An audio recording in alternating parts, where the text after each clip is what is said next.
Hi friends, we're here to talk about Vanity Fair through page 600 or through chapter 51. I guess we have one burning question today, which we'll save for the end, and talk about a couple other things first. One of which is the issue of motherhood and the parallels between the way Amelia is raising her son and the way Becky is raising her son. That was something that you found particularly interesting. Yeah, well, I mean, I think Thackeray is running these two tracks next to each other so that we see them. Becky is just ruthless.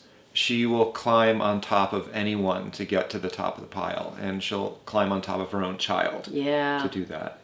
So that scene where she kisses Rawdon to show what a good mother she is to everyone, right? She's really manipulative. She's taking whatever advantage she can, but then Rawdon is and he's like, "You never kissed me like that. Why are you doing that now?" And it blows up on Becky, but that also highlights how far she's willing to go. Yeah. And then meanwhile, you have Amelia, who is distraught over how to raise her child. Mm-hmm.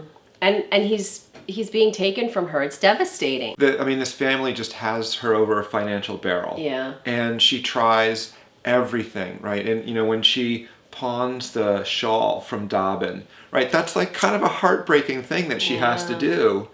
But, she's willing to do it. I don't know if I think it's more heartbreaking for us than it is for her, because we're more attached to Dobbin than she really is. I think on some level she knows, like Thackeray makes it that object, right? This thing from Dobbin. Yeah. That's like the final route that she has to any solvency. Dobbin is a connection back to George.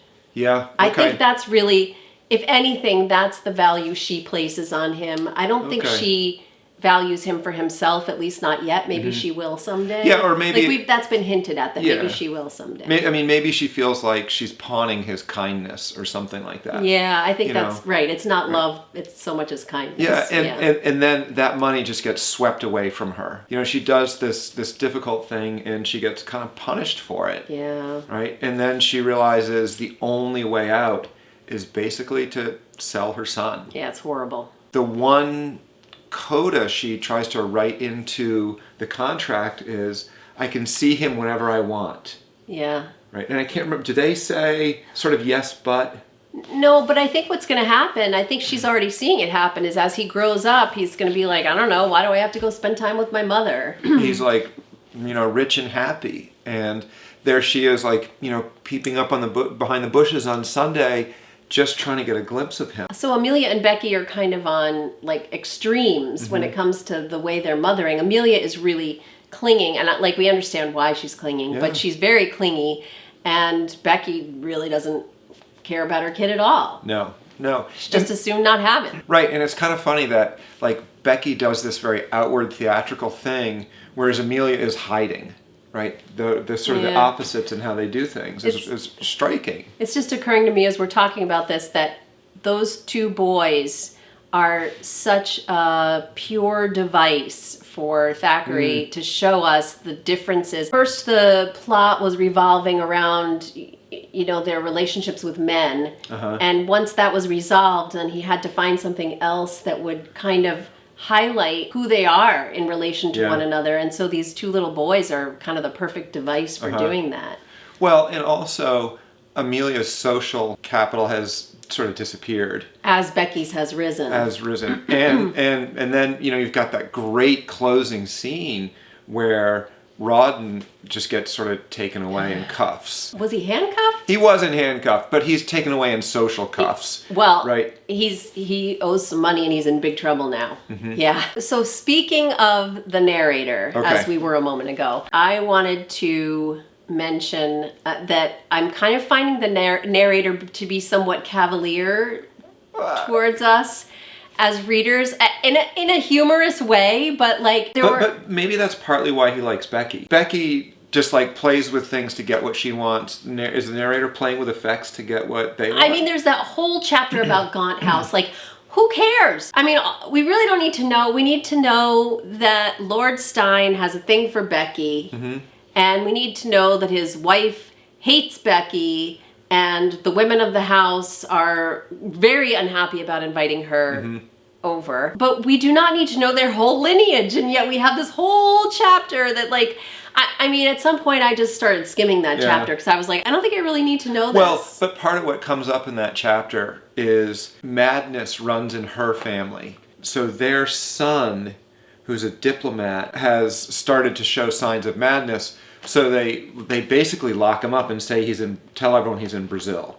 Yeah. Right? And so we get this sense of the family. Like who the family is. Who the family is. There were these aristocratic families in Europe that were known for streaks of insanity, and but he's picking I mean, but honestly, like, it goes into so much detail about that. Right, but the thing is that I think part of what we really get out of this is the cruelty of Lord Stein. So at the end of that chapter, the narrator is talking about what a horrible person Lord Stein is, and then he ends it by saying, in a word, everybody went to wait upon this great man, everybody who was asked, as you, the reader, do not say nay, or I, the writer hereof, would go if we had an invitation. I mean, I don't know. Would you go to Lord Stein's house? Maybe out of curiosity. So, but I think that we really do see that Stein's corruption is so thorough. You know, he bullies his wife and all the people around him, and he's hanging out with all these just slimy people. I think they know that they're slimy and they don't care. They enjoy it even. The point I wanted to make about that was not so much about Lord Stein as it was about the chapter and like why, you know? Yeah. And then the last chapter in this section, again, it's like it goes on and on and on. This charade, it was almost like reading a movie script. Like first this person goes here and then this one does this and this one's wearing this costume, and I'm thinking, I love that chapter. I thought it was great because it was so much fun to kind of figure out who was doing what and why they were cast in those roles. And then the revelation that Becky had been in the original scene, but she was so like dolled up that no one recognized her. Okay, but in my defense, the chapter is titled In Which a Charade is Acted, which may or may not puzzle the reader. So I guess I'm may and you're may not.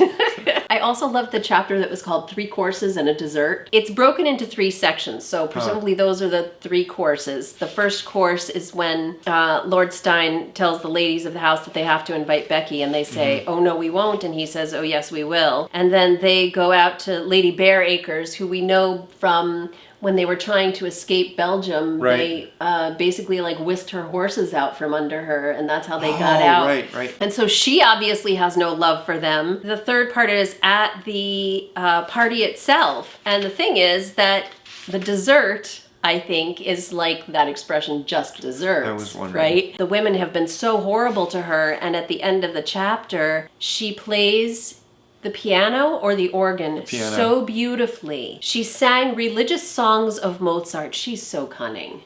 She sang religious songs of Mozart, which had been early favorites of Lady Stein, and with such sweetness and tenderness that the lady, lingering round the piano, sat down by its side and listened until the tears rolled down her eyes, because it reminds her of her happy childhood in the convent.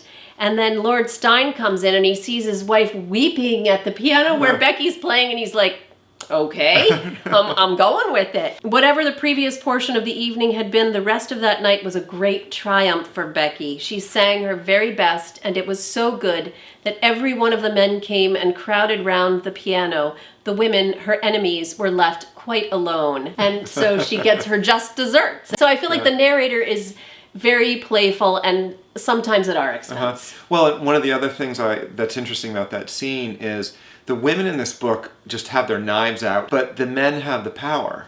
And so Becky is really Yes, that's true. They do. So Becky often is in a situation where the women are just slicing and dicing, but she can ignore it because the men love her. Yeah, right. And that's where the power lies. Yeah, that's true. So, okay, speaking of Becky, our burning question for this 100-page section is, when is her downfall coming, and how? What's going to cause it? And we have a hint in that in a couple of places, the narrator tells us she's got a problem with the servants. And I'm thinking, if anyone is her downfall, it may end up being the servants. Well, it's the servants who see everything. I mean, it's a total like BBC upstairs, downstairs thing where the gossip among the servants travels so fast and is so astute. They assume she's having an affair with Lord Stein, and it doesn't really matter whether she is or she isn't. The servants think she is. Right. And she's already been condemned. So, and one thing that I find a really interesting contrast to the servants and Becky's downfall, in this chapter, there are a couple of little references to a secret storage box that Becky has and all women have. And it's where she keeps her diamond bracelet and a few other valuables, which may be documents. I don't know.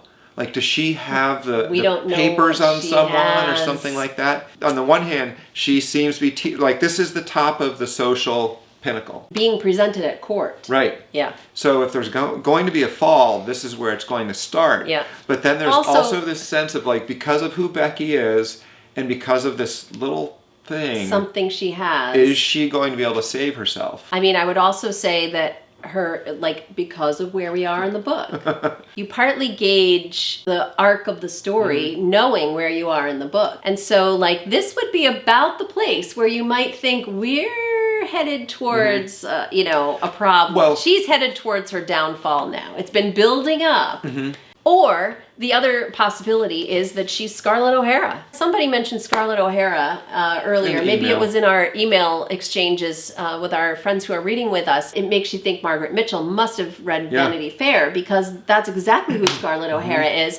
And if you know the end of Gone with the Wind, spoiler alert, Scarlett O'Hara is a survivor. The trickster always lands on their feet. Yeah, so I'm not sure that when we talk about, we're asking, like, what's going to be Becky's downfall? Maybe the question is really, is Becky going to fall? I think she's going to fall, but she may very well just pick herself up and dust off her skirts and move on. Right, and recreate herself. Yeah. So, it's a little dangerous to be making predictions on these videos before we finish the book, but that's the fun of these series for us. We're going to keep going towards page 700, so we'll see you again soon.